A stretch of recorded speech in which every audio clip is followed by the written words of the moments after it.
My daughter pushed the door open, all bright and eager. Her voice rang out, warm and cheerful, that sweet voice I hadn't heard in months. "Dad, I'm here. Let's just get this paperwork sorted out, quick and easy. Once it's done, you'll feel so much lighter, you'll see." Then she saw the woman sitting at the dining table. And she froze. The smile on her lips hardened in place. The leather folder in her hand stopped halfway through the air. Her whole body went still, like someone had pulled the plug, cheerful 1 second, hollow the next.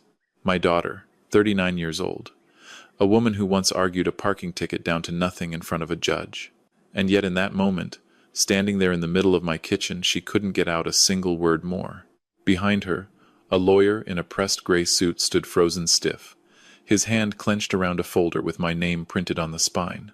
He didn't understand what was happening either. And here's the craziest part of all. 3 months before that morning, I'd have given up almost anything just to get her to drive over and visit me one time. Just once. And now here she was, standing in my kitchen with a stack of papers and a rehearsed smile, and I wish she'd never come at all. Because there's something worse than your child never coming to visit. It's when they finally do come, and you realize they didn't come for you. They came for what they thought was already theirs. My name's Walter Boyd. I'm 68 years old, and I live just south of Charlotte, North Carolina, in a brick ranch house I bought back when gas was under $1. For 41 years I ran a heating and air business. Nothing glamorous. No big offices, no fancy logo on the side of a building. Just a couple of vans, a phone that rang at 6 in the morning in July, and crawl spaces that nearly killed my knees. I started it with one used truck and a clipboard at a card table in my garage. By the time I sold it, I had 11 guys working for me. Good men, men who showed up, men who shook your hand and meant it. When I retired, I figured everything would slow down. Some of it did. I stopped setting an alarm. I started drinking my coffee on the back porch, watching the Cardinals fight over the feeder. I learned that retiring isn't about doing nothing, it's about finally getting to pick. Most Thursdays I met my buddy Gene at a place called the Sweetwater Grill out near the highway. Same booth. Same waitress named Donna who called everybody Han. Eggs, grits, and coffee strong enough to stand a fork up in.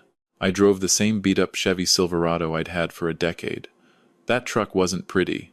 It started every single morning. That's all I ever asked of anything. I never lived like a man with money, because the truth is I never thought of myself that way. Some folks spend to impress strangers. I never understood the appeal. Turns out, though, somebody was watching me a lot closer than I knew. My daughter Renee is 39, smart, polished, successful, or at least the picture of it. She and her husband Brad lived up in one of those new developments, where every house is the same beige, and every mailbox matches. Big place, bigger SUV. And, I'd come to learn, an even bigger mortgage. When she was young, the two of us were close, especially after her mother died. Renee was 15 when we lost Carol. That's a brutal age to lose your mama. It's a brutal age for anything. For years it felt like it was just us against the world. Softball games, driving lessons in an empty church parking lot, college move-in day, where I cried in the truck after she went inside. Then, somewhere along the way, it changed. Not all at once. Nothing you could point to. Just little erosions, the kind you only notice after they've been happening a long while.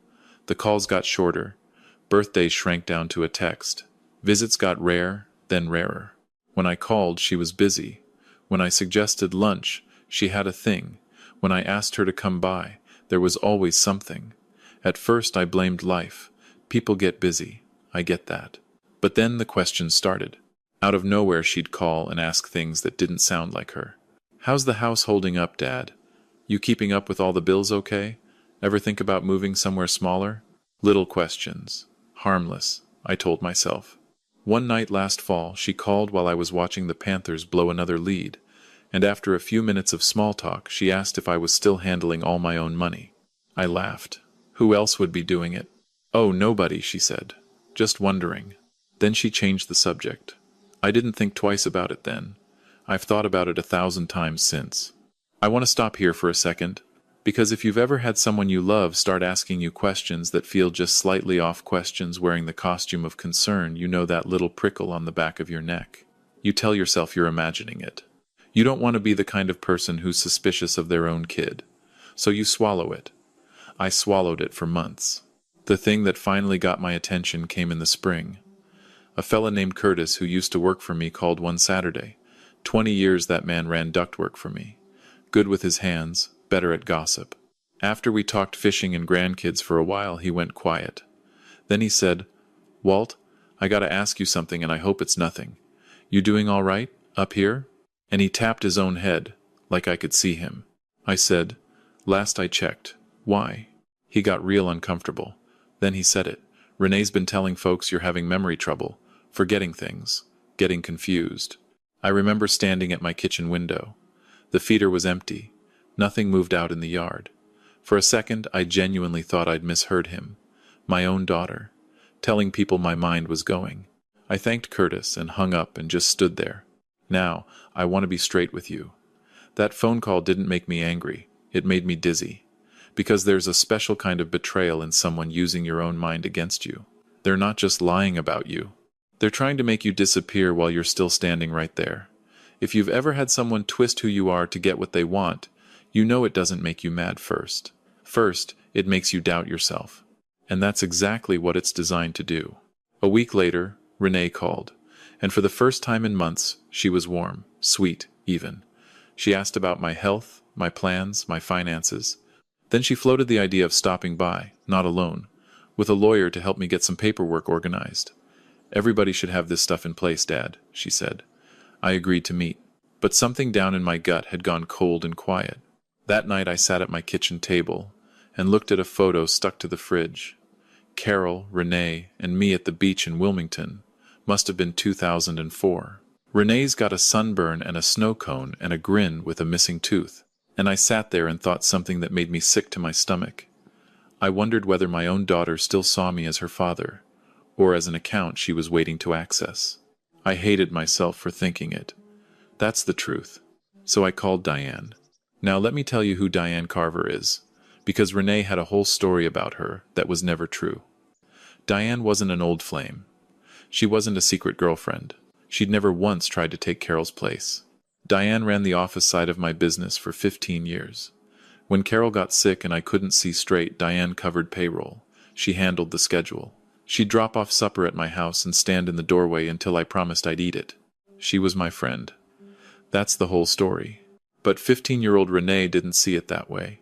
Teenagers don't. She decided Diane was after something, and no matter how many times I tried to explain, that belief just sat there like a stain. When Diane retired and moved out to Arizona, I think Renee was relieved. I figured time would wear that resentment down. I figured wrong. I hadn't talked to Diane much in years. A Christmas card, a birthday call. But that night I called her, and we talked for nearly 2 hours. I just wanted somebody who knew me well enough to tell me if I was losing it, and not the way Renee meant. By the end of the call, Diane said she was flying out. Not because she was sure Renee was up to something, because she said I deserved to know for certain, one way or the other. 3 weeks later she landed in Charlotte. First thing she did was spread all my financial records across the dining room table. Second thing she did was start asking questions I hadn't thought to ask. Who had access to what? Who'd been asking about what? Who'd suddenly gotten so interested in an old man's bank accounts? And then things started surfacing, by accident mostly. An old customer of mine mentioned he'd seen Brad at some real estate investment seminar downtown. Didn't think much of it. Then somebody else mentioned Brad had been talking, a little too openly, about money being tight. Then a third person said the same. Slowly, a shape came into focus. Debt. A lot of it. Nothing illegal. Just a luxury truck, a couple of vacations on credit, an investment that went sideways, cards stacked on cards. The kind of hole people hide until they can't. I still didn't want to connect it to me. I kept reaching for another explanation. Then Diane found the thing that took the floor out from under me. She was sorting through papers one afternoon and she went still. "Walter," she said, in a voice I didn't like at all. She slid a page across the table. The document itself was nothing. What mattered was an inquiry attached to it, a record of someone contacting a bank, asking detailed questions about how a person might gain legal authority over an elderly parent's accounts. No names on the paperwork, nothing signed, just questions. But the timing lined up perfectly. And the person who'd been making those calls was Renee. I sat there a long time. Diane didn't say anything. She just let me sit. Finally, I said, maybe she's just trying to plan ahead. Diane looked at me with so much sadness it nearly broke me. Walter, she said, do you really believe that? I didn't. But God help me, I wanted to. Because the other version hurt too much to hold. I barely slept that night. I lay there running every conversation back, every question, every burst of fake concern, and the pattern I'd refused to see for a year finally lit up clear as day. Renee wasn't getting ready to take care of me. She was getting ready to take over. Honestly, if that were your kid, I don't know how you'd sleep either. The papers she finally brought looked completely harmless. That was the first thing that scared me about them. They weren't some cheap scheme scribbled on a napkin.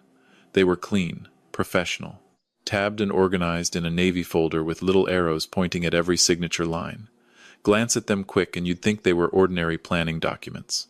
In another family, maybe they would have been. In mine, they felt like a locked door somebody was smiling and handing me the key to. Diane and I sat down the morning after they were dropped off and read every single page.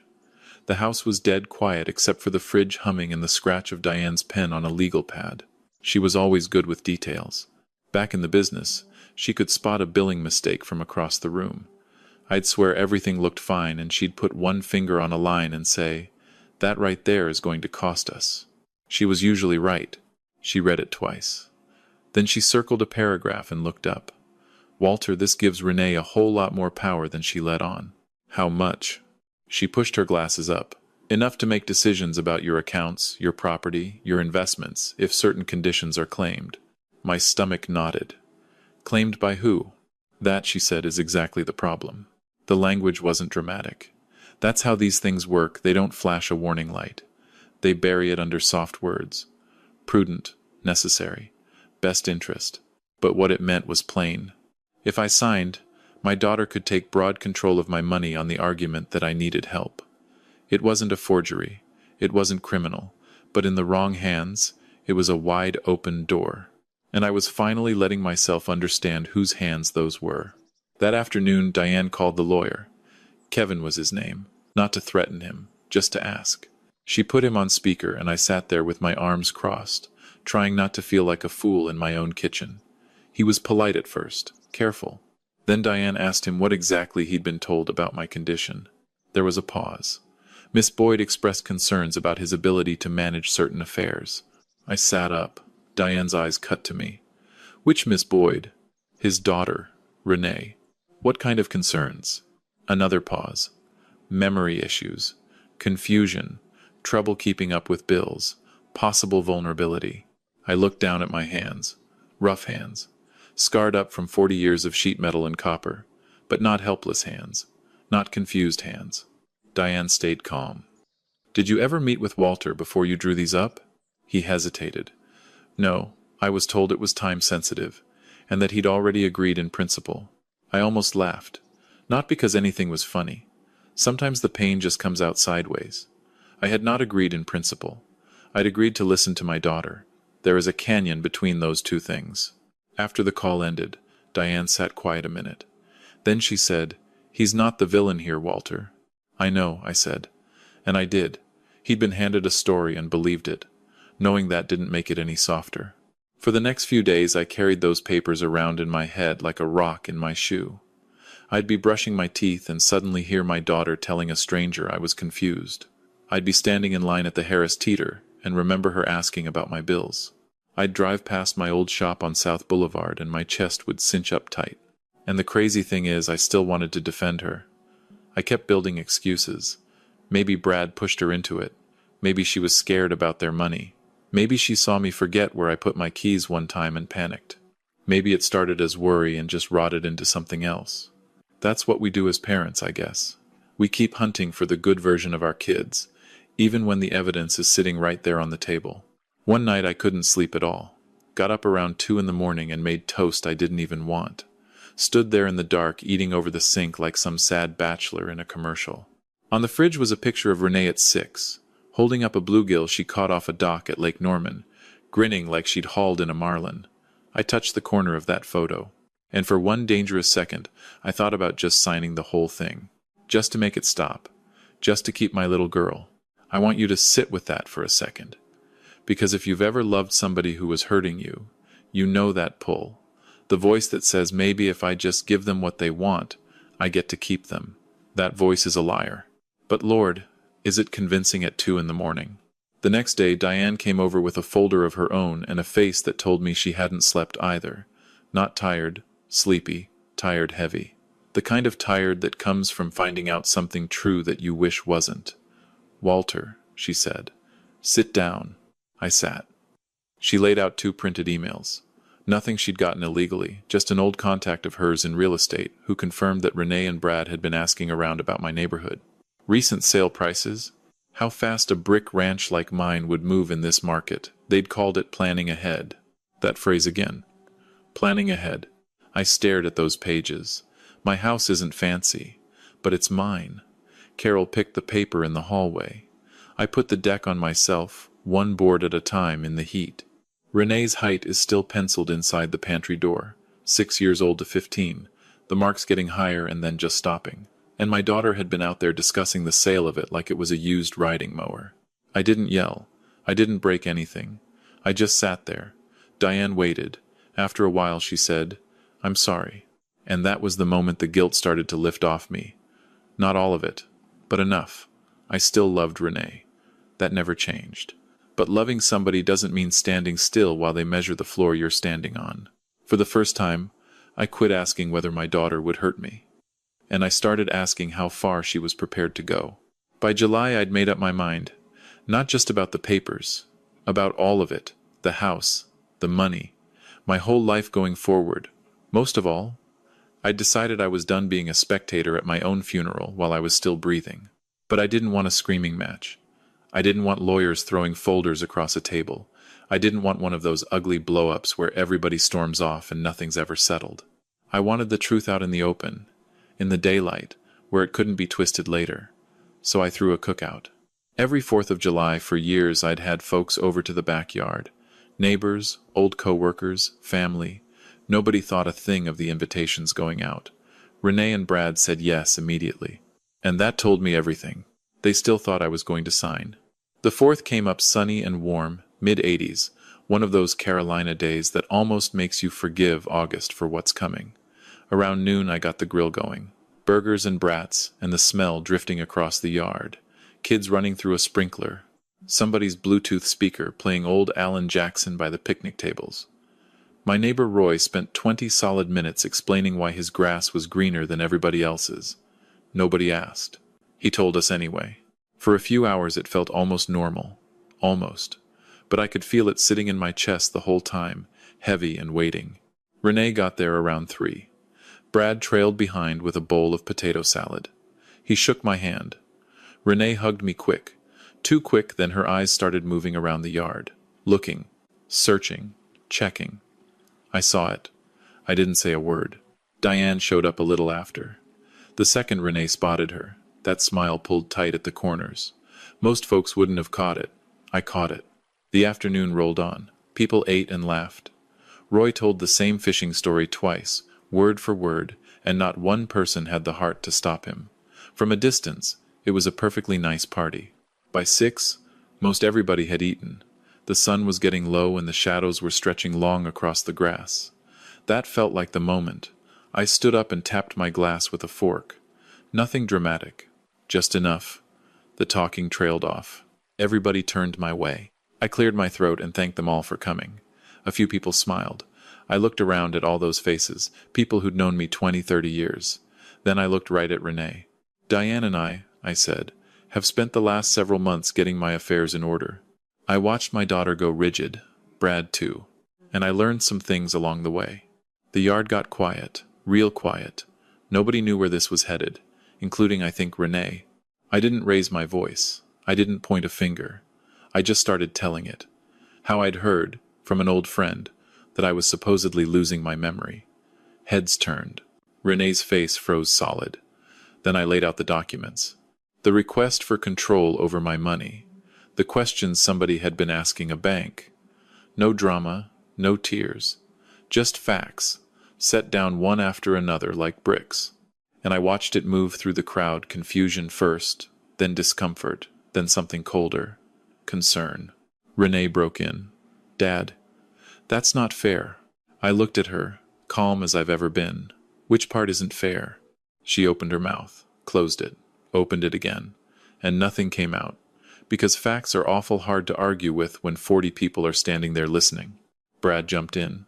You're making this sound way worse than it was. I nodded. Then explain it. Silence. And for just a second I almost felt sorry for them. Almost. Then Brad made the mistake. The kind people make when they're cornered and scared, when the thing they've been hiding comes flying out of their mouth before their brain can stop it. He threw up his hands and said, Fine, but what about the inheritance? The whole yard went dead. Even the kids seemed to go still. You could have heard the ice settling in the coolers. Roy stopped chewing mid-bite. A woman near the fence slowly turned and looked at the grass. Because Brad had just said out loud the one word everybody had been circling for the last 10 minutes. Inheritance. He heard it the second it left him.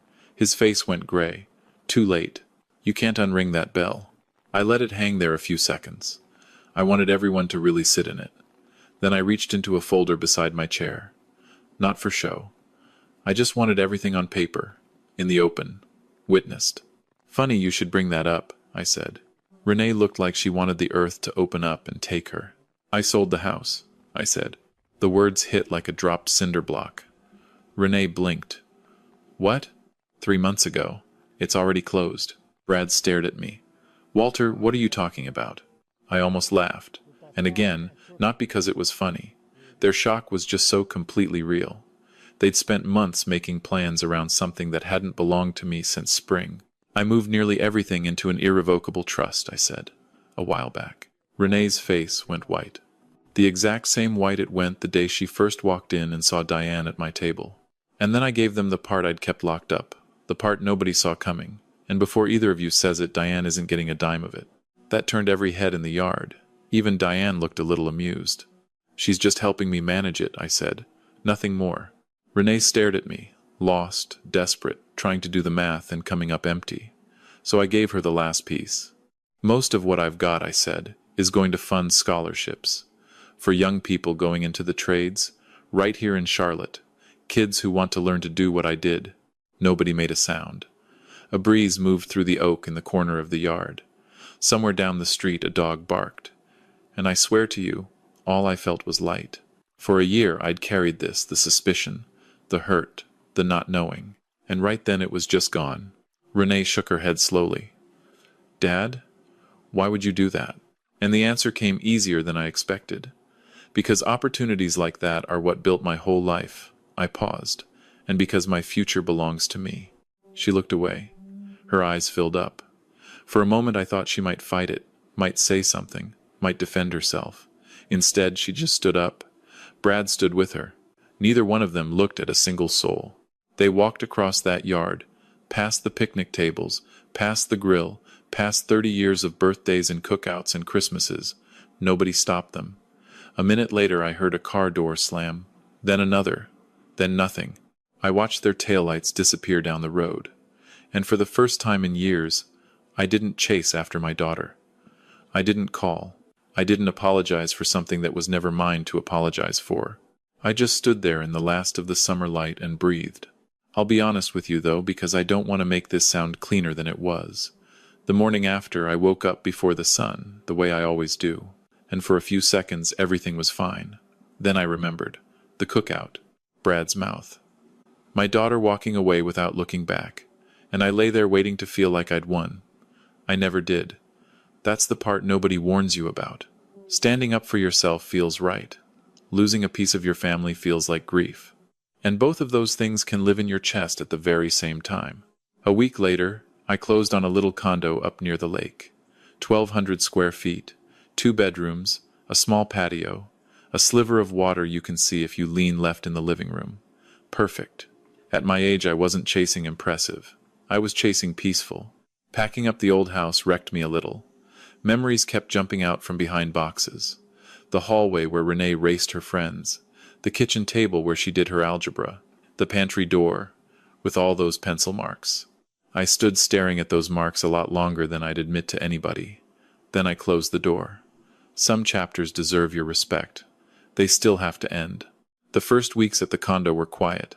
I started fishing again. Not serious fishing, the kind where you do more thinking than catching. And I started volunteering twice a week at a trade school in town, teaching kids the basics of the work I'd spent my life doing. That turned out to be one of the best things I've ever done. Those kids reminded me of the young guys I used to hire. Some cocky, some lost, most of them just needing one person to believe they could amount to something. One afternoon, a 19-year-old named Marcus hung back after class and asked me how I got started. We talked for an hour. Driving home, it hit me. For a whole year, I'd been so focused on protecting what I built that I'd forgotten why I built it. Teaching Marcus reminded me. That felt a whole lot healthier than revenge ever did. Renee didn't call. Not in July, not August, not September. And I'm not going to lie to you, the silence hurt worse than the fight did. Here's what I've come to understand, and I think it's the thing this whole mess taught me. People love a clean story. Good guy wins, bad guy loses. Everybody gets what's coming. Real life doesn't work like that.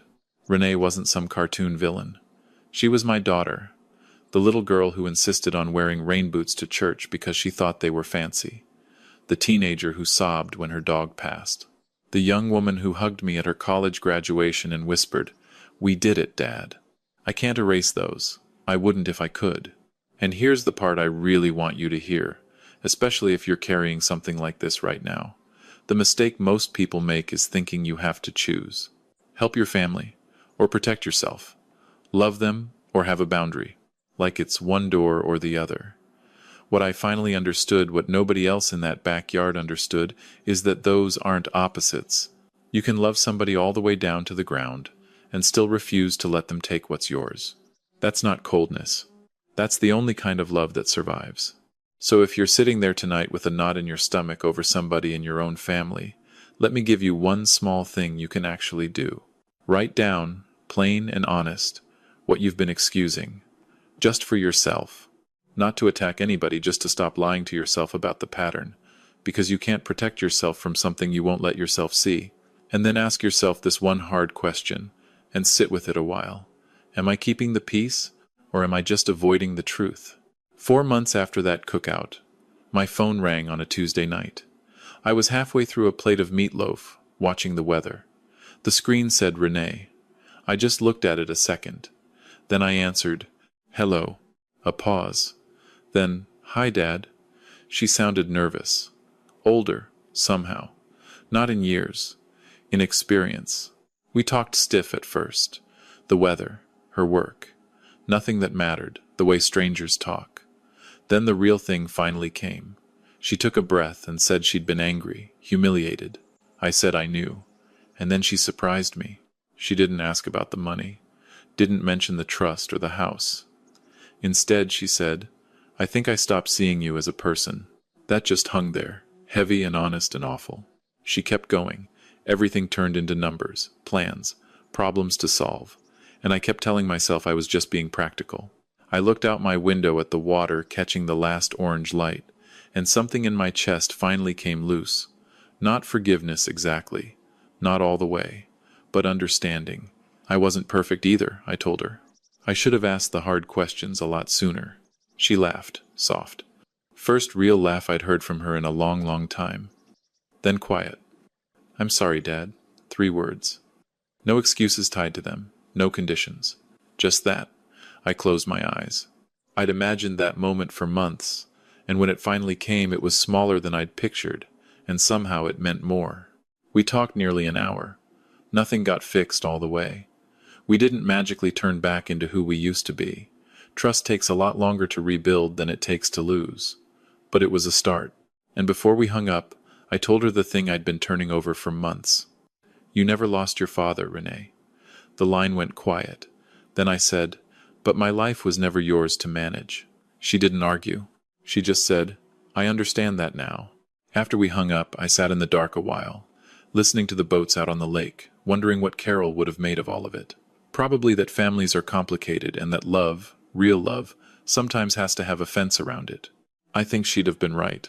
Getting older has taught me a lot. But maybe the biggest thing is this. You can love someone with your whole heart and still protect yourself, and those two things were never enemies. Sometimes they're the same act. The smartest revenge was never about hurting her back. It was about refusing to hand over my dignity to keep a peace that was already broken. It was about standing there steady enough that she finally saw on her own what she'd let herself become. So let me ask you, before I go, because I really do want to know.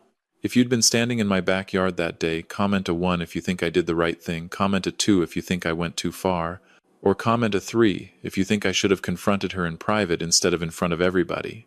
I read these. I really do.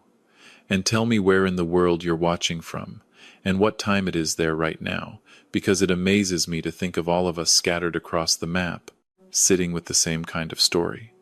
And if you've ever lived through something like this, somebody you loved, starting to see you as a thing, instead of a person, tell me about it down below. Somebody else who reads it might find the nerve they've been needing. If this story meant something to you, do me a favor and subscribe, and stick around.